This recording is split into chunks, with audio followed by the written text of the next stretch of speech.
ചെറുപ്പം മുതൽ തന്നെ ചെറിയ കുട്ടിയുടെ സ്വഭാവത്തിന് പ്രത്യേകത ഉണ്ടായിരുന്നു. എന്തു പറഞ്ഞാലും അനുസരിക്കില്ല. അവന് തോന്നിയാൽ മാത്രമേ ഞങ്ങൾ പറയുന്നത് നിർവഹിക്കുകയുള്ളൂ. എല്ലാത്തിനും നിർബന്ധിച്ചു അല്ലെങ്കിൽ ചീത്ത പറഞ്ഞു വടിയെടുത്ത് പേടിപ്പിച്ചാലേ ചെയ്യുകയുള്ളൂ. മിക്കവാറും തല്ലേണ്ടി വരും. രാവിലെ എണീറ്റത് മുതൽ പല്ല് തേക്കാനും കുളിക്കാനും ഭക്ഷണം കഴിക്കാനും പഠിക്കാനും എല്ലാത്തിനും വടിയെടുക്കേണ്ട അവസ്ഥയാണ്. തല്ലിക്കഴിഞ്ഞാൽ പിന്നെ തിരിച്ചു ചീത്ത പറയും, അലറിക്കരയും. വീട്ടിലെ സമാധാനം നഷ്ടപ്പെടുന്ന അവസ്ഥയാണ്. പഠിക്കാൻ നല്ല ബുദ്ധിയുള്ള കുട്ടിയാണ്, എന്നാൽ പഠിക്കാനിരുത്തിയാൽ അശ്രദ്ധയാണ്. നമ്മൾ പറഞ്ഞു കൊടുക്കുന്നത് ശ്രദ്ധിക്കാതെ ഓരോന്ന് ചെയ്തുകൊണ്ടിരിക്കും. ഞാൻ കുറേ ബഹളം വെച്ചാൽ മാത്രമേ പഠിക്കൂ. കുട്ടികളോട് നല്ല രീതിയിൽ പറഞ്ഞു മനസ്സിലാക്കി ചെയ്യിക്കാനാണ് എല്ലാ സൈക്കോളജിസ്റ്റും പറയുന്നത്. ഇസ്ലാമിലും അങ്ങനെ തന്നെയാണല്ലോ. എന്നാൽ നല്ലത് പറഞ്ഞ് ചെയ്യിക്കാൻ നോക്കിയാൽ തീരെ അനുസരിക്കാറില്ല. അവൻ്റെ ടീച്ചറും അതാണ് പറയാറ്. കുറച്ചു സ്വാർത്ഥ സ്വഭാവമുണ്ട്. എന്താണ് ഇതിനൊരു പരിഹാരം? നമ്മൾ ഈ കുട്ടികളെ കുറിച്ചുള്ള പ്രശ്നങ്ങൾ കേൾക്കുമ്പോൾ ഈ ചോദ്യത്തെക്കുറിച്ചല്ല ഞാൻ പറയണത്.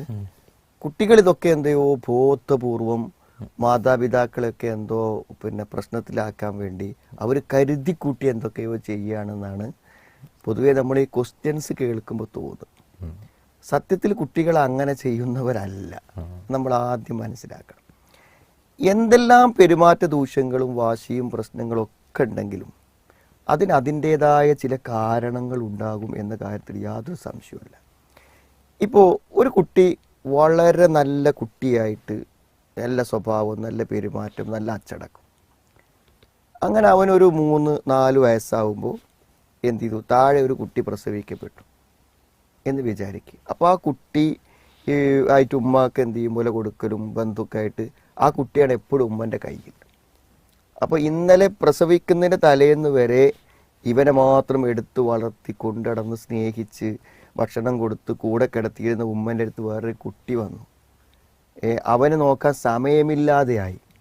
അവരൊരു പക്ഷേ വല്യമ്മയുടെ കൈകളിലേക്ക് കൈമാറ്റം ചെയ്യപ്പെട്ടു. അപ്പോൾ ആ കുട്ടിക്ക് ഒരു പ്രതിഷേധം മനസ്സിൽ വരികയാണ്. ആ പ്രതിഷേധം എന്താണ്? എല്ലാ കാര്യത്തിനും വാശി, എല്ലാ കാര്യത്തിനും പ്രശ്നം, ഈ പറഞ്ഞ എല്ലാ സംഗതികളും അതുകൊണ്ട് വരാം. അവിടെ കുട്ടിയാണോ പ്രതി?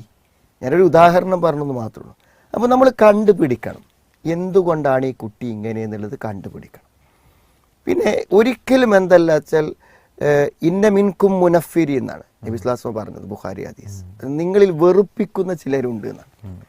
നമ്മൾ എന്ത് ചെയ്യാൻ പറ്റില്ല വെച്ചാൽ മക്കളെ നിന്നല്ല, നമ്മളെ പെരുമാറ്റങ്ങൾ ഒരു വ്യക്തിനെയും നമ്മളുടെ സാമീപ്യം എന്ത് ചെയ്യാൻ പറ്റൂല, വെറുപ്പിക്കാൻ പറ്റൂല. അയാൾ നിന്ന് പോകില്ല, എട്ടങ്ങേറാണ് എന്നൊരു അവസ്ഥ ഉണ്ടല്ലോ. ഇതിപ്പോൾ ഈ കുട്ടികൾക്ക് വാപ്പൻ്റെ ഉമ്മൻ്റെ നിൽക്കുമ്പോൾ ഉണ്ടാവും. കാരണം അടിച്ചാലേ ചെയ്യുള്ളൂ എന്ന് പറഞ്ഞാൽ ഈ ബന്ധത്തിൻ്റെ ഒരു അവസ്ഥ നിങ്ങൾ ആലോചിച്ച് നോക്കും നിങ്ങൾ. അപ്പോൾ എല്ലാ ആളുകളും കുട്ടികളുടെ കാര്യത്തെക്കുറിച്ച് പറയുമ്പോൾ ഈ സഹോദരൻ്റെ പറഞ്ഞ പോലെ എന്ത് ചെയ്യണം, കുട്ടികളോട് ഏറ്റവും എന്ത് ചെയ്യണം, ഒരു റഫീഖായിട്ട്, അതായത് നല്ല ഒരു ഫ്രണ്ടായിട്ട് നിൽക്കുന്ന വേണം. അത് നമുക്ക് വിജയിക്കാതിരുന്നാൽ നമുക്ക് കുട്ടികളെ മുന്നോട്ട് കൊണ്ടുപോകാൻ പറ്റൂല, ഏത് പ്രായത്തിലും ഏത് സമയത്തിലും. അതായത് കുട്ടികളെ സംബന്ധിച്ചിടത്തോളം എന്ത് ചെയ്യണം, ഏറ്റവും അധികം ഇടപഴകാൻ നമ്മളോട് താല്പര്യപ്പെടണം. ആ താല്പര്യപ്പെട്ടില്ലെങ്കിൽ നമ്മളെങ്ങനെ കുട്ടിയെ വളർത്തുക? ഒരു കുട്ടി നമ്മളിലേക്ക് വരണം, നമ്മുടെ കൂടെ നിൽക്കണം, നമ്മളോട് ചോദിക്കണം, നമ്മൾ പറയുന്നത് കേൾക്കണം. ഇങ്ങനെ പെരുമാറുമ്പോൾ എന്താ ഉണ്ടാവുക? പരമാവധി ഉമ്മനെ അവോയ്ഡ് ചെയ്യല്ലേ ചെയ്യുക. അപ്പോൾ നമുക്കൊന്നും ചെയ്യാൻ പറ്റൂല.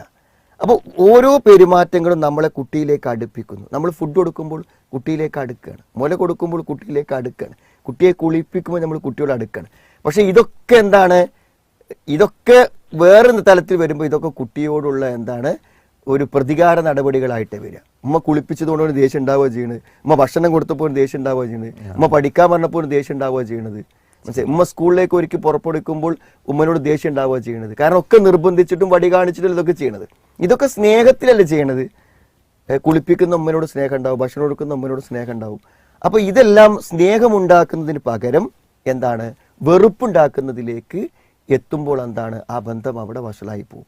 അപ്പോൾ ഇങ്ങനെ ആയിരുന്നാലും കുട്ടികൾ അങ്ങനെ ശരിയാക്കി എടുക്കാൻ പറ്റും. നമ്മളതിന് തെളിവ് പറയാൻ എന്താണെന്ന് വെച്ചാൽ, ഈ കുട്ടിയുടെ പെരുമാറ്റം ഇപ്പം എന്തെങ്കിലും മാനസിക പ്രശ്നങ്ങളെ കൊണ്ടോ അല്ലെങ്കിൽ പ്രകൃതിപരമായ അങ്ങനെയുള്ള എന്തെങ്കിലും അസുഖത്തിൻ്റെ പേരിലോ ഒക്കെ ആണെന്ന് വിചാരിച്ചോളി. അങ്ങനെയാണെങ്കിൽ അത് വീട്ടിൽ മാത്രം പരിമിതമാവില്ല. അവൻ പഠിക്കുന്ന സ്കൂളിലെ ടീച്ചർക്ക് പ്രശ്നമായിരിക്കും, അവൻ എവിടെ ചെന്നാലും പ്രശ്നമായിരിക്കും. അവിടെ ഒന്നും പ്രശ്നമില്ല, വീട്ടിൽ മാത്രമാണ് അവൻ വാശിക്കാരൻ, അവൻ അനുസരിക്കാത്തവൻ എന്നുണ്ടെങ്കിൽ അത് അവൻ അനുസരിപ്പിക്കുന്നിടത്തും അവനെ നമ്മൾക്കനുസരിച്ച് കൊണ്ടുവരുന്നിടത്തും നമ്മളുടെ ഒരു പരാജയം എന്ന് തന്നെ അതിനെക്കുറിച്ച് എന്ത് ചെയ്യണം, പറയണം. അപ്പോൾ എന്ത് ചെയ്യാന്ന് വെച്ചാൽ സ്വാഭാവികമായും കുറച്ച് സമയം ഈ ഉമ്മ എന്ത് ചെയ്യട്ടെ, ഈ ഒരു ശൈലി ഉപേക്ഷിക്കട്ടെ. എന്നിട്ട് അവൻ ചെയ്തില്ലെങ്കിൽ വേണ്ട, അവൻ ഭക്ഷണം കഴിച്ചില്ലെങ്കിൽ വേണ്ട, കുളിക്കുന്നില്ലെങ്കിൽ വേണ്ട, അവൻ വിശക്കുമ്പോൾ വന്നോളും. എന്ത് ചെയ്യുക, തൽക്കാലം എന്ത് ചെയ്യുക, ഇപ്പോഴത്തെ ഈ ശൈലി ഒന്ന് നിർത്തുക. എന്നിട്ട് എന്ത് ചെയ്യാം, സ്നേഹത്തോടെ പറയാം, ചെയ്യിക്കാൻ ശ്രമിക്കുക. അങ്ങനെ മുന്നോട്ട് പോകുമ്പോൾ എന്ത് ചെയ്യും, ശരിയാവും. അങ്ങനെ ഒരു ശ്രമത്തിന് ഉമ്മ തയ്യാറാവുമ്പോൾ എന്തിനും ഉമ്മക്ക് പറ്റി, ഉമ്മ ഇപ്പോൾ ചീത്ത പറയണില്ലല്ലോ, മടിക്കണില്ലല്ലോ എന്നൊരു ചിന്ത അവനിൽ ഉണ്ടാകുന്നതോട് കൂടെ എന്ത് ചെയ്യും, അവൻ ഉമ്മയിലേക്കുള്ള ആറ്റിറ്റ്യൂഡ് എന്ത് ചെയ്യും, മാറും. അങ്ങനെ വരാനാണ് സാധ്യത. ഉമ്മയാണ് കുറ്റക്കാരെന്നല്ല നമ്മൾ പറയണത്, മറിച്ച് എന്താ വെച്ചാൽ ഇങ്ങനെ ഒരു കുട്ടിനെ നമുക്ക് മുന്നോട്ട് കൊണ്ടുപോകാൻ പറ്റൂല. ഇനി ഇതിന്റെ ഒരു അപകടം പറയാം. ഇനി ഈ ഉമ്മനെങ്ങനെ ഇപ്പോൾ ഇവനെ തല്ലാനും കൊല്ലാനൊക്കെ പറ്റുന്ന സമയത്ത് ഇങ്ങനെ മുന്നോട്ട് പോവാം. ഇനി ഇവൻ എന്താ വെച്ചാൽ ഉമ്മനെ ഒതുക്കാൻ പറ്റുന്ന ഒരു പ്രായം വരും, വീട്ടിൽ നിന്ന് പുറത്തിറങ്ങി പോകാൻ പറ്റുന്ന ഒരു പ്രായം വരും. ആ പ്രായം വരുമ്പോൾ എന്ത് ചെയ്യുമെന്ന് വിചാരിച്ചാൽ ഇതിൻ്റെ ഒക്കെ പ്രതികാരം അവൻ ചെയ്യും. ഞാൻ അങ്ങനെ ചെയ്യും, ഞാൻ അങ്ങനെ ചെയ്യും, നിങ്ങൾ എന്താ ചെയ്യാന്ന് ചോദിക്കും. ഈ ശക്തിയിൽ നമുക്ക് മക്കളെ നിർത്താൻ പറ്റുന്നത് നമ്മൾ ശക്തരാവുകയും അവർ അശക്തരാവുകയും ചെയ്യുമ്പോഴാണ്. നമ്മളെക്കാളും അവർ ശക്തി പ്രാപിക്കുന്ന ഒരു സമയം വരുമ്പോൾ നമ്മൾ അവർക്ക് മുന്നിൽ എന്ത് ചെയ്യും, പരാജയപ്പെടും. ആ ഒരു പരാജയത്തിന് മുമ്പ് തന്നെ നമ്മൾ അവരെ സ്നേഹത്തോടെ കീഴടക്കി ഒരു സുഹൃത്തുക്കളായി കൂടെ നിന്ന് പറഞ്ഞും മനസ്സിലാക്കിയും സ്നേഹിച്ചും മുന്നോട്ട് പോകലായിരിക്കും നന്നായിരിക്കുക എന്നാണ് പറയാൻ. പീസ് റേഡിയോ ലൈവ് കൗൺസിലിംഗ് പരിപാടിയിൽ നിന്നുള്ള പ്രസക്ത ഭാഗമാണ് ഇപ്പോൾ കേട്ടത്. ജീവിതത്തിൽ പ്രയാസങ്ങളും സങ്കടങ്ങളും ഉണ്ടാകാത്ത ഒരാളുമുണ്ടാവാനിടയില്ല.